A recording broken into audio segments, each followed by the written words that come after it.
a very warm welcome to the Flourishing Together podcast. I'm Ryan Parker, RE and Christian Ethos Advisor for the Diocese of St Albans, and I'm delighted that you're able to join us as we travel together, reflecting on journeys of hope and stewardship in education. As we take our first steps into these podcasts, we're beginning by exploring questions of spirituality and spiritual development within school contexts. And I'm so pleased to be joined by Anne Lumb. Anne, hello. Hi, Ryan. Good to see you. Oh, I'm so pleased that you're able to join us, Anne. And as many listeners know, I'm deeply interested and fascinated around questions of spirituality in schools, the what, the why, and the how. And I don't mean to embarrass you too much, Anne, but your two Grove books have been deeply influential around my thinking of these areas. So you've written one on spirituality in a performance-driven culture and another one about creating a culture of well-being. And so I'm so pleased to welcome you to the podcast today and discuss with you some of your key reflections in these areas. But first, I wonder, would you like to tell us a little bit about yourself? Okay, yeah, thanks, Ryan, and thanks for that introduction. And thank you for inviting me to join in with these conversations. It's a real privilege, so thank you very much. I've worked in education for over 30 years altogether in different phases. So from early years right through to initial teacher training in a variety of roles. So teacher, advisor, researcher, lecturer. And I'm passionate about nurture of the whole person, whether that's a child or an adult.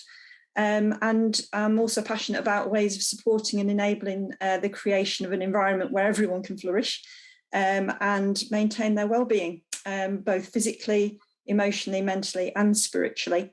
Over the years, I've carried out research into spirituality and nurture of the whole child as well. And I think I'm really pleased that today's focus is on spirituality, because I think it's often the area that can get missed out because it's perhaps perceived as being hard to define and quite difficult to be measured in quantifiable ways. So it's great to be able to focus on spirituality today. So thank you.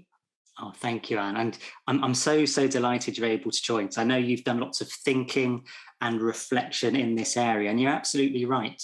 I was particularly struck when I started training as a teacher and then entered into the teaching profession, then actually, although there's a growing amount of support and research and literature now, there's not much support offered on, say, teacher training routes, and sometimes it's hard to kind of find and locate.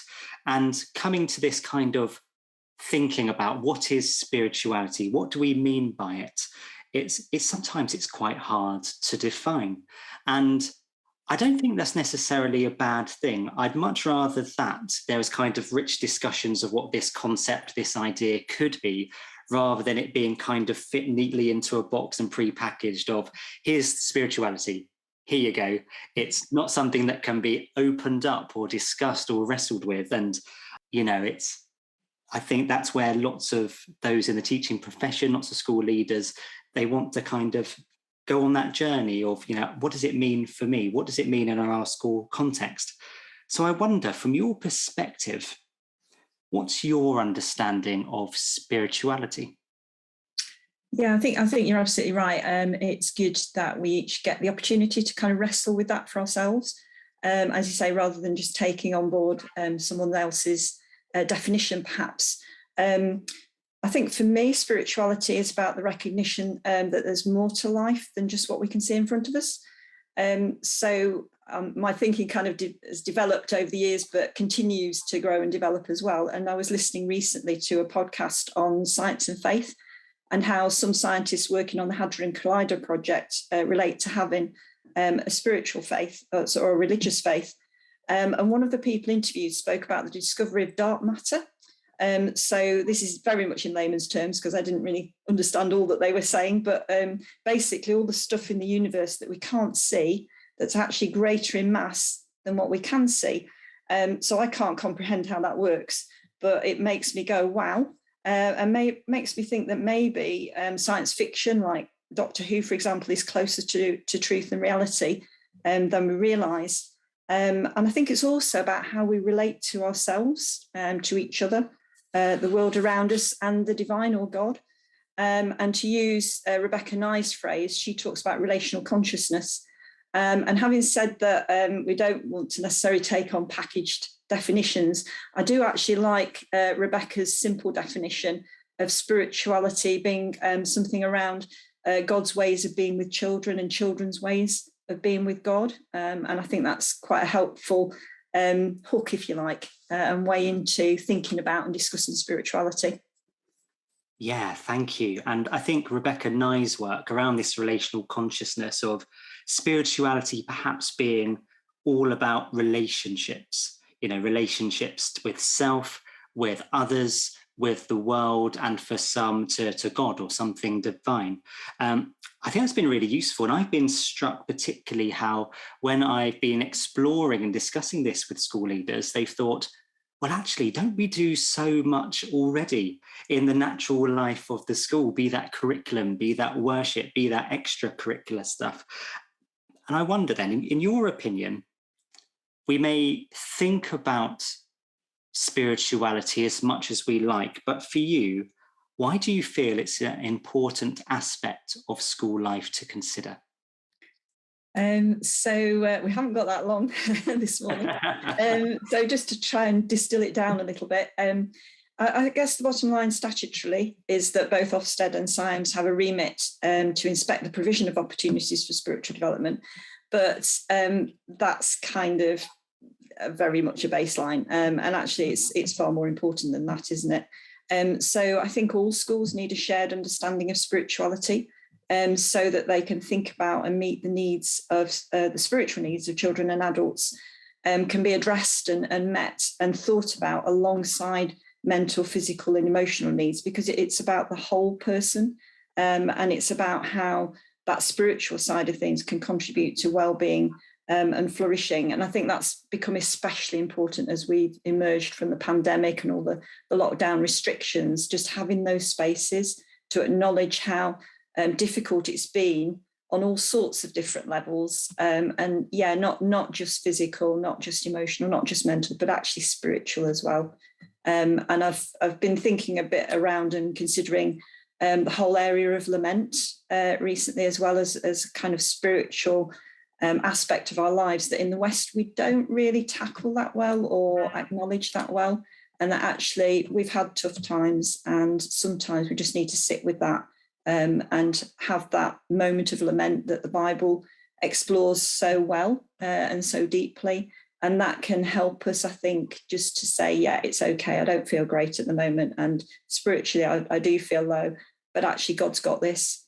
And yeah, just to know that it's okay to lament, and that there aren't always simple answers to things. And I think that's part of what exploring spirituality is about, and for children and young people and adults, that actually that aspect of life, you can't just sweep it under the carpet. We need to acknowledge it, and yes, we might find peace and joy, etc., through that, but actually it's important to acknowledge it as well. So I think lament and that aspect of our experience, it just feels important to me that we can explore that, particularly emerging from the pandemic years, I think.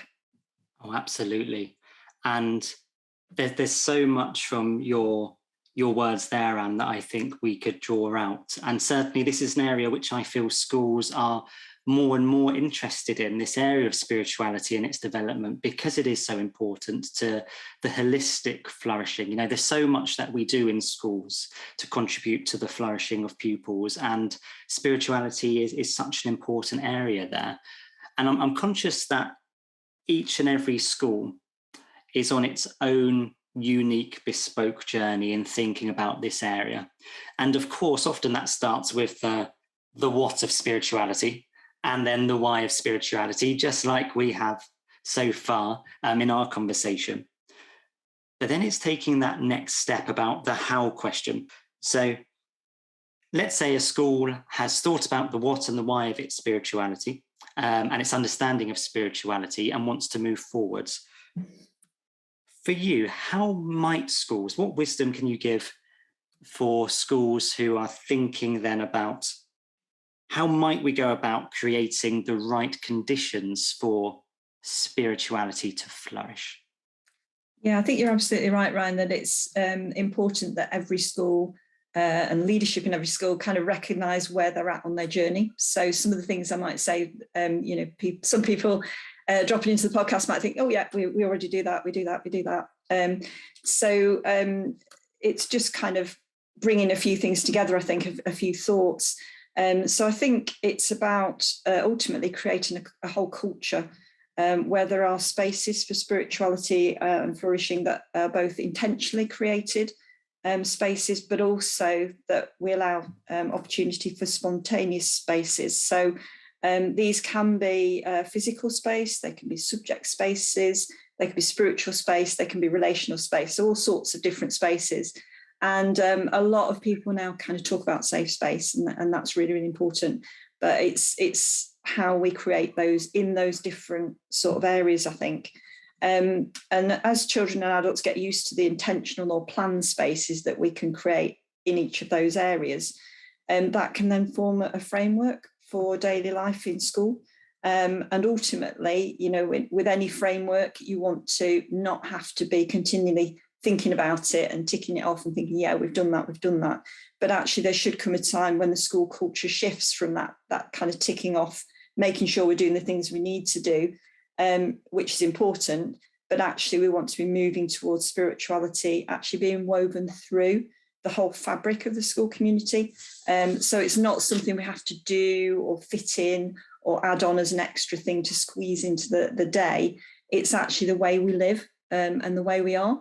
And yeah, how we move through to make it more of a culture rather than that's lived out, rather than something that we kind of tick off in order to meet inspection requirements, for example. Going back to my earlier comment that it's not just about meeting the requirements of inspection, this is about actually how we live and operate as a community. Oh, wonderful. I think that's really, really fabulous. I love that kind of sense of weaving spirituality throughout school life. And, I think it's really worthwhile thinking about, yes, you've got those intentional spaces where spirituality might be developed and spiritual opportunities for reflection might take place, but also that spontaneity. And, and I think if a school has kind of that shared understanding, they can kind of recognize that more readily. It's like, yes, well, this is a spiritual moment. This is a meaningful opportunity. So it's kind of moves and kind of fluctuates between planned, yes, but that leads to kind of spontaneous opportunities. Again, coming back because there is that intentionality about this is part of school life, a really important part of school life in enabling everyone in our community to flourish, which I think is wonderful. And coming off that as well, I think what's really easy is for schools to think, right, spirituality, well, a real powerhouse for spiritual development is collective worship. And so we've got that area there. And that's an easy space to think about and create. But how could we go perhaps about thinking more broadly about, say, for instance, curriculum and spirituality? So I think it begins with that intentional making time for moments of reflection or pauses in the learning, which can happen in any lesson right across the curriculum. So, for example, there being an expectation when you're planning a lesson that there'll be a pause at some point to process or reflect on learning, or for children to ask questions or consider a deeper or a bigger question. And I've been involved in our diocese. Several schools got involved with the what if learning approach to the curriculum. And that's helped many of our schools to develop a way of framing lessons that makes space for the big questions to be asked and explored. And again, that's throughout the curriculum. So it's not just about the RE, it's actually, well, what are some of the big questions that we're asking in science? And I often talk about in science, some of the greatest discoveries have been made when scientists have got to the limits of their knowledge and they've used their imagination and they've thought, well, what if, whatever? And that's when a leap has been made into something new and discovering something new or experimenting on something new experimentation starts with imagining, doesn't it, and creativity.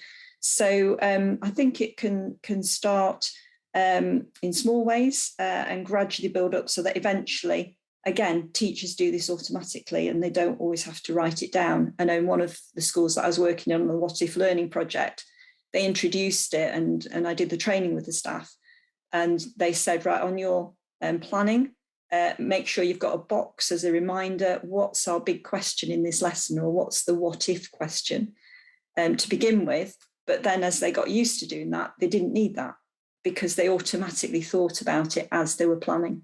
So it's opportunities like that, I think, where you begin intentionally, as we said earlier, but then it becomes just part of what you do. And I think within the curriculum, that's perhaps an area that some schools are moving more into and considering more. But I think there is a lot of room for, and lots of possibilities for that to happen within the curriculum. Yeah. Oh, thank you, Anne. I really, really like that. And it is tough in many ways. I was recently in schools, and it seems like you've got such limited time, and it's kind of, there seems to be that kind of fast-pacedness of, we got so much, and I hate this word, to deliver. I argue really passionately against that. But sometimes it feels like we've got so much that we want pupils to know, to learn, to think about, that sometimes you've really got to make a stand and say, well, actually, what is education all about? Yes, the head is really important and what pupils know, but it's also heart and it's also hands. So you've got lovely models such as the what if learning, which provides that kind of space and those questions and those times to reflect, and kind of alongside that, the kind of so what as well. So we've learned this, we've thought about this, but what might that mean for us? Yes, we've learned about climate change, say in science or geography, but let's just take a step back. What does this mean for us? How we live individually, how we live as a school community, a local community, national, global.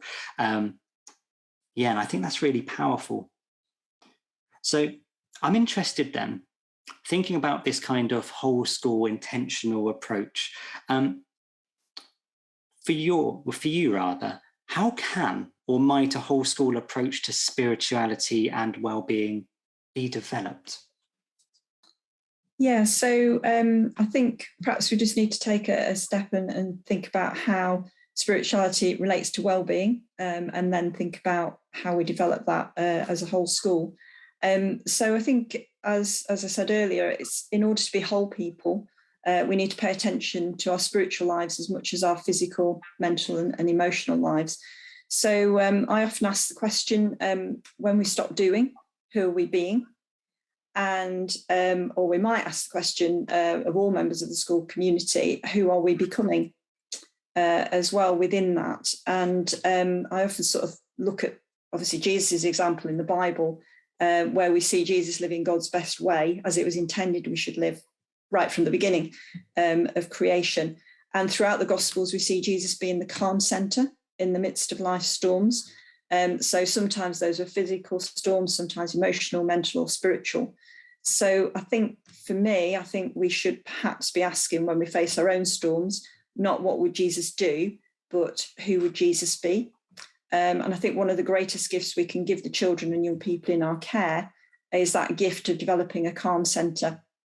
And that was actually the description that a teacher of a year 6 boy gave to me once when I was doing a science inspection, actually. And this boy had been sitting his SATs tests and had both anger and anxiety issues. But his teacher said that opportunities provided for the boy to flourish spiritually had actually enabled him to develop that calm centre that meant that he could go and sit and complete his SATs. So I think for me, it's going back to what we said earlier about it being creating a culture where everyone can become the best version of themselves and be at peace with themselves, with each other, with the world around them, and with God, and come into that whole concept of shalom, or peace, that we see in the Bible.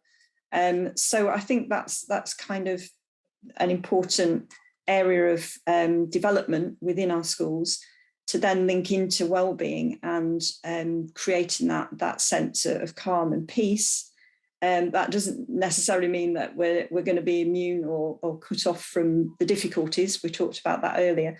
But actually, when we face those difficulties, have we got that calm centre? So in terms of a whole school approach to that, I think it begins with senior leaders modelling, leading that approach so that everyone in the school community is valued and enabled to flourish. And so that, in a lesson, if a teacher does have that kind of moment where they think, wow, this is going in a slightly different direction, but actually this is really important. And they know that it's going to be okay to go down that route, not necessarily for the rest of the lesson, but for a little while, and then bring it back. But actually know that within the culture of the school, that senior leaders would be okay with that and would be endorsing that, and that is being modelled through the way that they're leading the school as well, so that it becomes a whole school culture of enabling everybody to flourish and know that they're valued and that their well-being is important on all those different levels, including spiritual. Oh, fabulous, fabulous. There's so much there which I'd love to kind of unpick and explore, and you can kind of just sit with, some of those key things. And, with kind of Rebecca Nye's relational consciousness and relationships with self, others, the world, and for some with God, there's so much of school life that you can see within those areas. Yeah, yes, worship, yes, curriculum, but also, well-being and a whole myriad of other aspects.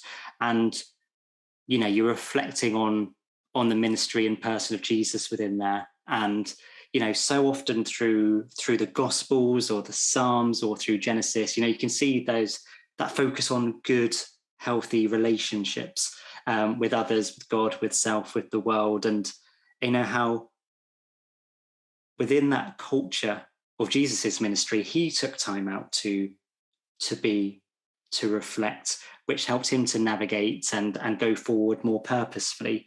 And I think that's great for that culture of, and modeling from the top, senior leaders also taking that space to be like, okay, let's just be still, let's refocus, refresh, and take that perspective of what's been a really challenging few years in education, to acknowledge, recognise. Sorry, Anne, you were going to mention. No, I'm just also thinking that it's about that rhythm, isn't it, and developing the right kind of rhythm.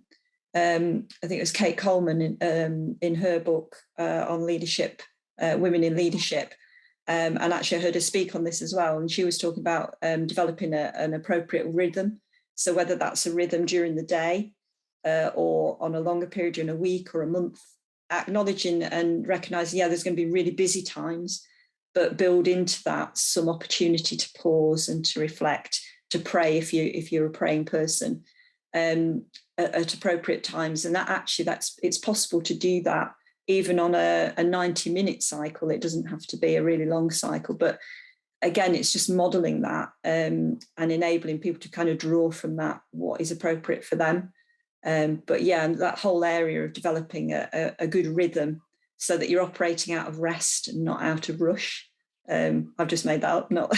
Oh, that's great. But people who kind of operate from a place of rest, you kind of, I don't know, you can draw strength from them in a way, I think, as well. And yes, they might be busy, but they build in those moments, even if they're only slight pauses or quick pauses. And if you've got young children, you're trying to build it up, that's all you need with young children, isn't it? It's just that 30 seconds. Okay, let's just stop. Let's not rush around. Let's just think about what we're doing, or, whatever it might be. And actually that is relatively easy to do if we've got it in our minds to do it. Yeah. Oh, super. I'm definitely magpieing that phrase. That's for sure. So I know many schools are, as I said, they're really exploring this because they know the importance and see the value of spirituality and thinking about it really intentionally. So I wonder then, just as my final question, the Grove books that you've written, I can really commend them. There's lots of really rich thinking to draw upon there. Is there any other advice or wisdom that you'd like to give colleagues who would like to explore spirituality in school contexts even further?